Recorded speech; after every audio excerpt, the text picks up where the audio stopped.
এবং খ্রিস্ট পেয়েছেন বাইবেল বলছে তাহার বাক্য আয়নার স্বরূপ। হালেলুয়া।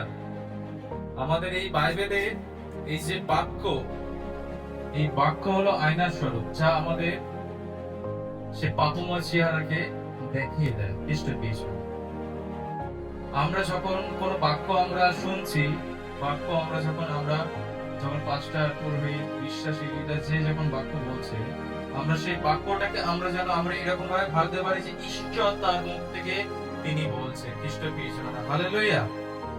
সে বাইবেল থেকে যে কোনো পদ পাঠ করুক, আমরা যেন ভাবতে পারি সেটা আমার থ্রেট দিচ্ছে না, সেটা আমাকে সে ছোট করার জন্য বলছে না, কিন্তু সে তার মুখ থেকে ঈশ্বর সে বাক্যকে বের করছে। হালেলুয়া। আজকে যখন আমরা সেই বাক্যকে, বাইবেল বলছে আয়নার স্বরূপ, আয়না কি করে আমাদের সে বাহিরের যে চেহারাকে দেখতে সাহায্য করে, যে আমাদের চেহারায় কোনো সেই কাদা লেগে আছে কি কোনো নোংরা লেগে আছে সেটা দেখে আমরা কি করে পরিষ্কার করি। ঠিক তদ্রূপ আমরা যখন আমাদের সে বাক্য যখন আমরা শুনি, আমাদের সেই হৃদয়ের মধ্যে সেই আমাদের পাপকে দেখিয়ে দেয়। খ্রিস্টের পেছনরা আমাদের সেই সকল অপরাধকে দেখিয়ে দেয়। যদি আমরা সেই বাক্যকে মনে করি সেটা আমার জন্য বলছে, খ্রিস্টের পেছনেরা আমরা যেন বুঝতে পারি ঈশ্বর তাহলে আমাকে আরেকটি বার চেতনা দিচ্ছে, ঈশ্বর আরেকটি বার আমাকে রব দিচ্ছে, ঈশ্বর আরেকটি বার আমাকে সুযোগ দিচ্ছে। আজকে যদি ভাবি যে এই বাক্য আজকে আমার জন্য, তাহলে সেই বাক্যটাকে আপনি আপনার থ্রেড হিসাবে নেবেন না, আপনাকে ছোট করার জন্য আপনি নেবেন না, কিন্তু আপনি ভাববেন যে ঈশ্বর আমাকে এই বাক্যের মাধ্যমে আশীর্বাদ করবে।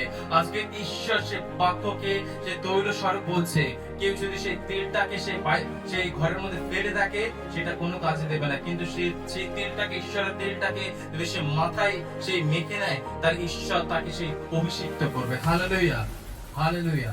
আজকে যখন আমরা বাক্যকে শুনবো, শুধু ভাববো না এটা আমাকে ছোট করার জন্য বলছে, এই বাক্যর মধ্যে থেকে আমি কিছু শিখতে পারি, এই বাক্যর মধ্যে থেকে ঈশ্বর রবকে জানতে পারি। খ্রিস্ট পেয়েছেন হালেলুয়া। আজকে যেন আমাদের বিশ্বাস এমন হতে পারে এবং যেন ঈশ্বর আমাদেরকে আশীর্বাদ করে এবং তার বাক্যে নির্ভর আর যেন জানতে সাহায্য করে, যেন বিশ্বাসে আমরা দুর্বল না হয়ে যাই। যখনই বিশ্বাসে আমাদের দুর্বল হয়ে যাবে, আমরা কি করি? কান চুলকানি কথাতে আমরা কান দিয়ে থাকি। শয়তান একটু আমাদের কানের মধ্যে এসে কারোর মাধ্যমে, কোন কাজের দ্বারা, কোনো কিছু দ্বারা আমাদের কানে একটু ফুসফুস করে দেবে। সেই দিনকে সে হওয়া কি করেছিল না, ও তুমি এই ফলটাকে দেখো কত সুন্দর, ওই ফলটা খেলে তুমি ঈশ্বরের মতো হয়ে যাবে, ওই ফলটার মধ্যে খেলে তুমি ঈশ্বর শক্তিকে লাভ করবে। কানে এসে হওয়ার একটু ফুসফুস করেছে।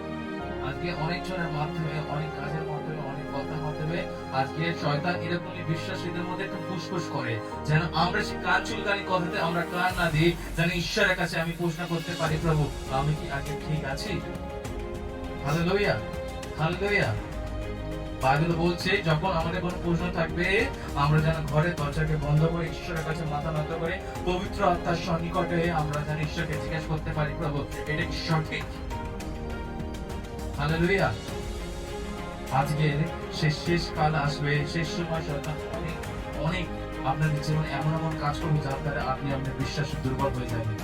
যদি আমি বলি প্রভু তোমাকে ভালোবাসি, এইটাই সেই সময় খ্রিস্টকে এই জন্য আমাদের কাজে প্রকাশ করা যে ঈশ্বরকে, প্রভু যিশুকে আমি সত্যি ভালোবাসি, সত্যি প্রেম করি। যতই কোন শয়তান কার্য করুক, যতই কোনো কথা বলুক, যতই কোনো আমার বিশ্বাসে আঘাত দিক, যতই আমাকে কেউ ছোট করুক, তথাপি প্রভু আমি তোমার কাছ থেকে সরছি না প্রভু, তথাপি প্রভু আমি আমার বিশ্বাসে দুর্বল হয়ে যাচ্ছি না। কেউ আমাকে মারুক, আমাকে সেই আমার মাথা ফাটিয়ে দিক, আমাকে অত্যাচার করুক, তথাপি প্রভু আমি তোমার কাছ থেকে সরছি না। খ্রিস্ট পেয়েছেন হালেলুয়া। এই শেষ সময় খ্রিস্ট পেয়েছেন আমাদের বিশ্বাসকে, আমাদের কাজকে, ঈশ্বরের প্রতি প্রেমকে, ঈশ্বরের প্রতি ভালোবাসাকে প্রকাশ করে। হালেলুয়া।